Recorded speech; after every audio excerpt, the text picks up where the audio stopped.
Well, dear ones, you have forgotten that you are not alone. You have forgotten that we are here to aid, assist, help, guide. We are your hosts. We are your remembering of your higher self. We are here. You are never, ever alone.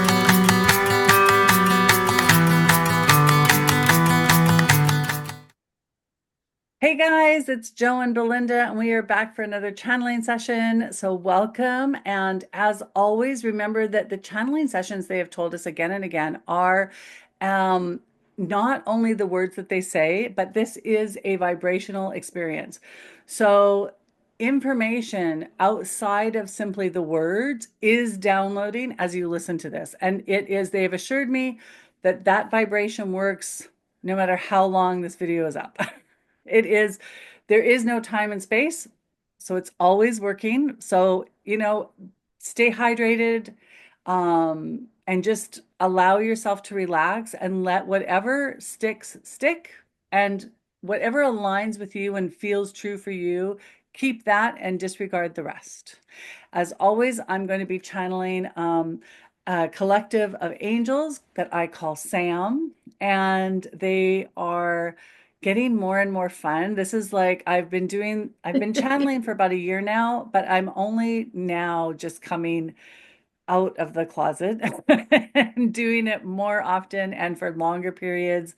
So Belinda and I she asks the questions so that I get to stay in the channeling state and don't have to come in and out, which works out fantastic. So thank you so much, Belinda. Pleasure. Okay, so here I go. Yes, dear ones, we are here. We are ready for your questions. Okay, Hmm. so the first question, so when we're stressed and we're anxious, that in that energy space, how do we get to a peaceful one? What is one thing that we can do to shift? Well, dear ones, you have forgotten that you are not alone. You have forgotten that we are here to aid, assist, help, guide. We are your hosts. We are your remembering of your higher self. We are here. You are never, ever alone. And we know that so many humans feel that they are stuck somewhere. And when you are anxious, you are disconnected from any alignment with us. And by us, we do mean the angels, yes, and this particular group. So if you are listening, your higher self is in the room now. No one is excluded. So your higher self has drawn you to this interaction, to this conversation on purpose. You are never alone. You have forgotten that, and you run your lives as if you are. Well, we can see from the top of the mountain, and we can tell you that there are many, many, many with you in any moment. Just because you cannot see them does not mean that we are not here. So, this feeling of aloneness is what prompts so much of your anxiety. So, the first step we would invite you to do is to realize, recognize, and acknowledge, remember that we are here always. Your higher self is here, looking after you, helping, guiding. We are available in any moment for guidance. You simply need to align. And when you align, we mean connect to your higher self. And in the moment of anxiousness, this is not possible.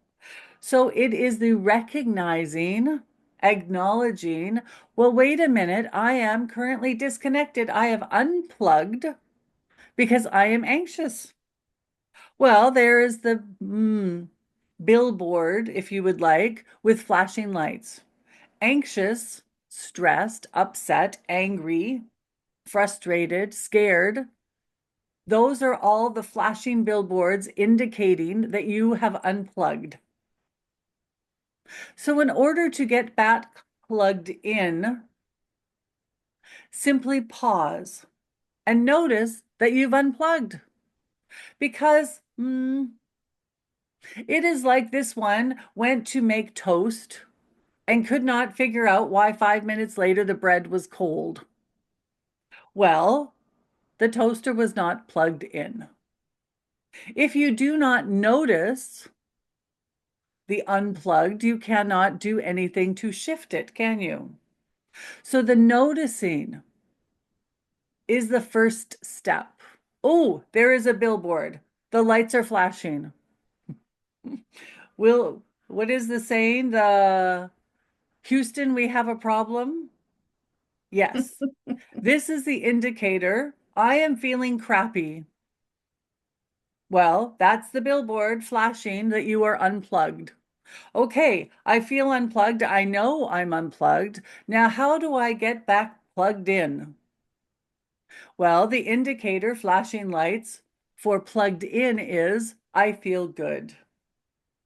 So, what can you do in this moment that feels good? Or even better, for if you have been unplugged for a long time, sometimes it's hard to find a plug that works. So, you take one step and one step and one step, baby steps, one step at a time, towards feeling good. Look at the things you can do in this moment. Perhaps you are at work. So, swimming a lap or two might not be the most advisable action. But what can you do that is currently available to you that feels the best? Even if it is just a minute better than the other things. That is one step, one rung on the ladder. And then in 5 minutes, what is the next thing that you can do? Well, sometimes if I'm at work, then you can go to wash your hands. Perhaps splash water on your face or shake yourself silly in the bathroom.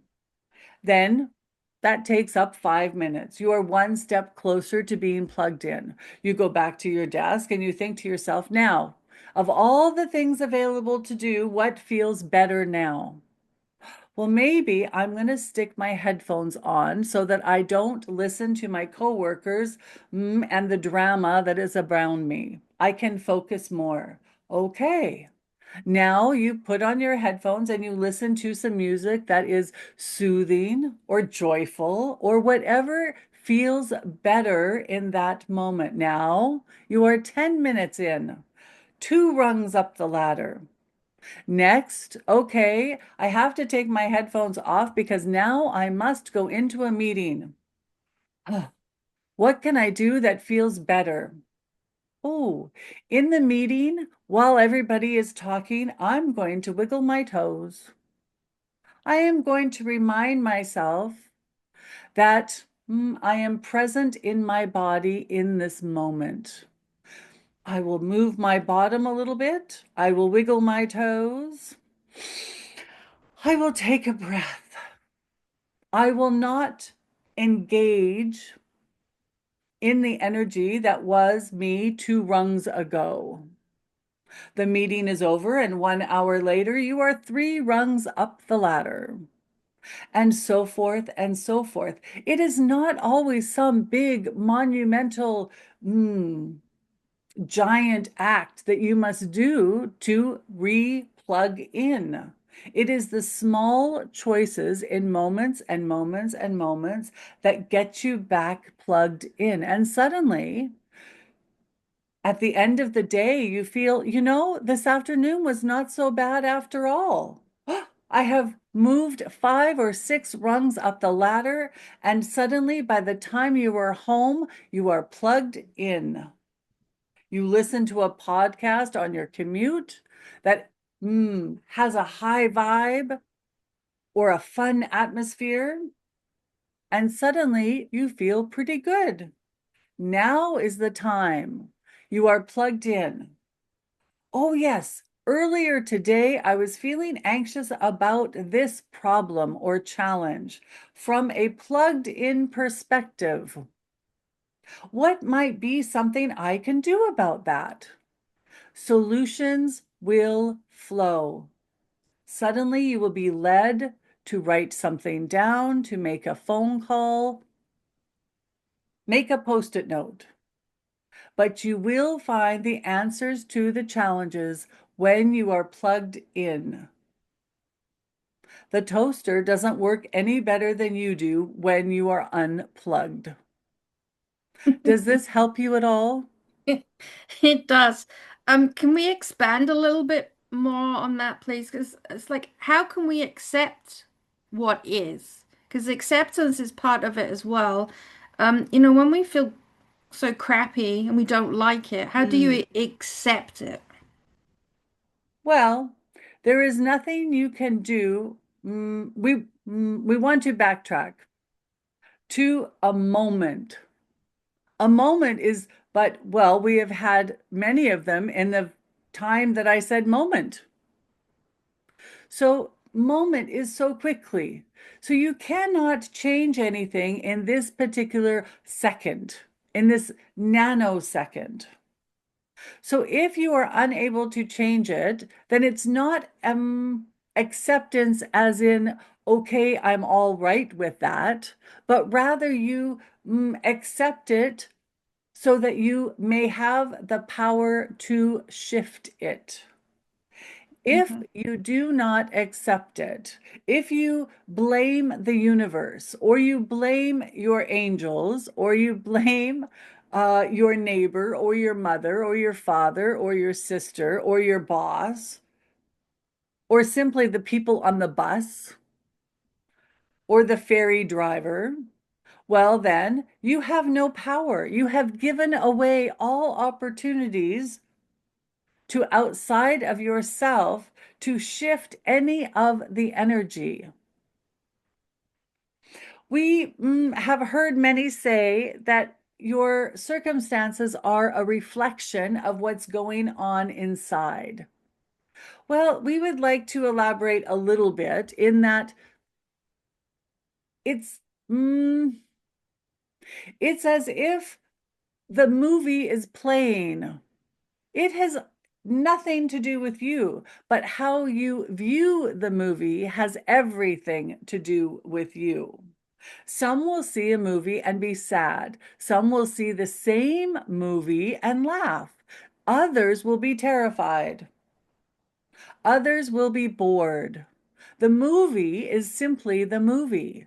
The circumstances are simply the circumstances. It is how you view them that has the biggest impact for you. So, because five people watching the same movie can experience it so differently, it is not up to the movie to decide what it means, but rather the people watching. So, this gives you the power to notice in any moment the circumstances that are occurring as if in a movie around you. It is how you see them that has the biggest impact for you.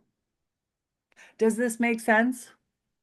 So it's your perspective on what has happened. So it doesn't have to be the way that it is, it just happened. Correct. So circumstances, and there are so many hundreds of layers to each circumstance that occurs. For there are so many moving parts behind the scenes. Let's say perhaps you are in a traffic jam. Now, for one perspective or one view is that the universe is holding you back. But from another driver's perspective, it is their angels indeed keeping them out of an accident that would have occurred if they had not slowed down. And for another, it is so that they have time to have a conversation with their son, who is also in the car. And for another, perhaps they are going to be arriving home just in time for a surprise.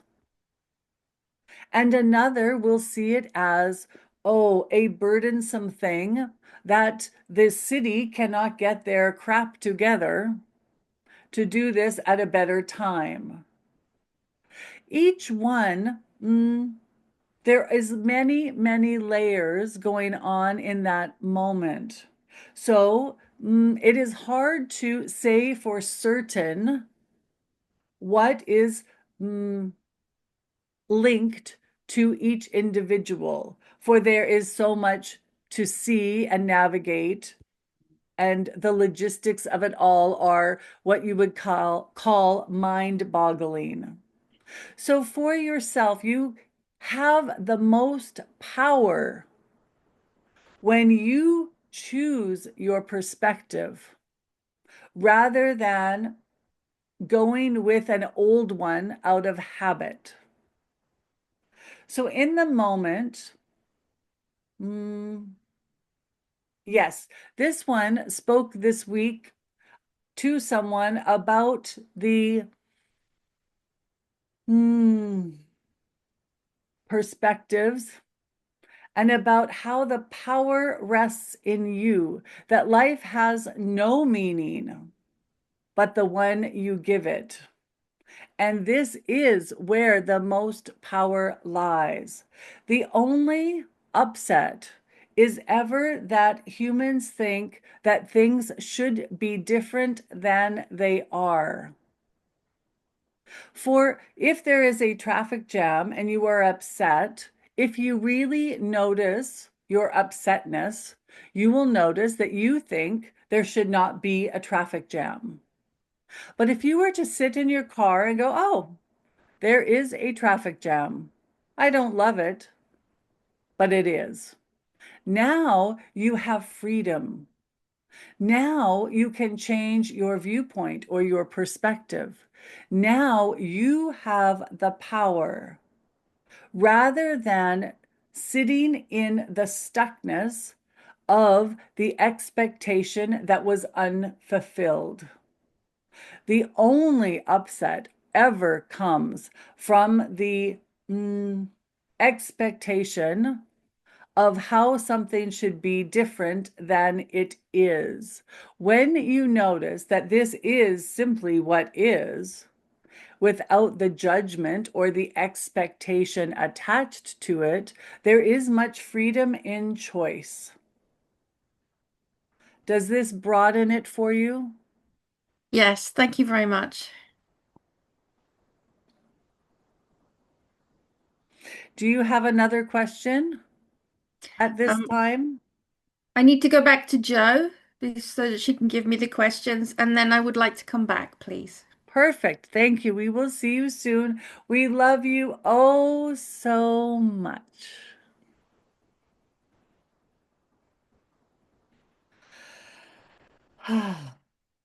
Oh. Wow.